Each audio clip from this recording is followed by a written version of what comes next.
Sveiki! Šoreiz ielasīšu savu pasaku pa okeāna mitreni Ejā. Grāvā ap granīta ieplaku, kā neizmērojami liela bļoda sevī saturēja dažādākos okeāna mušļus. Tie rosījās pa okeāna sanestajām aļģēm kā bišu spieds, kurš apmaldījies koka lapotnē. Visi ņirbēja un zipsnīja, mušļiem spēlējot paslēpes aļģu biezajā žļurgā. Te mētājot savus niecīgos ķermeņus, viens otru centās pārspēt vizēšanā.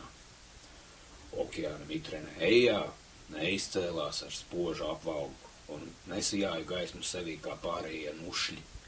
Tā strauji dibināja pa granīta grunts virsmu, kuru pārklāja okeāna sabērstie akmeņi, un viņas kājām te iegrimstot te paceļoties virs smalkās okeāna smilts, Ejā ik reizi pakustiņot kāju pacēla ar viņu duļķainus mākonīšus, kuri vērpetēm griežoties lēnām samaisījās ar ūdeni virs grunts.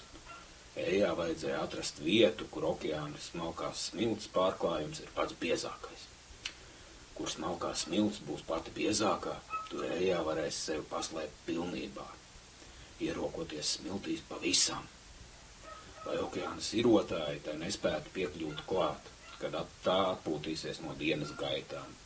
Kad Ejā kājas sāk grimt, jo īpaši dziļi okeāna dibena virsmā, tad Ejā sakļāva savas uzveidīgās antenas uz muguras un mēģināja ierušināties smiltī. Taču šajā vietā bija jau paslēpies okeāna diškrabis, kurš savas maktena pamatīgās spīles attaisot aizbiedēja Ejā no vietas, kuru viņa centās ierušināties dibena gruntī.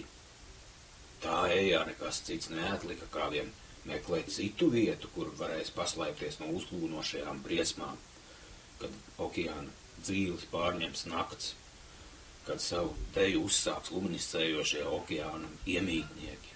Parasti naktīs okeāna dibens tika izgaismots visērmīgākajās krāsās, jo nakts mušļi viens otru biedēja, lai maldināja spīdinot viens otram virsū sevis izdalīto gaismu.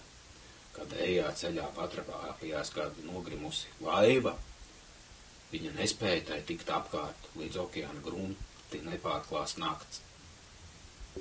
Par laimi no laivas bija izvēlusies kādu pussetrinājējusi kaste, kuru Ejā varēja ielīst iekšā un pārlaist briesmu pilno nakti. Tā Ejā sagaidīs rītu un varēs turpināt savu ceļu, lai atrastu pienācīgu vietu, kur varētu uzsākt savu apmitināšanos starp grunts ieplakas un mušļiem un viņu radīto kņadu. Paldies, tas arī viss.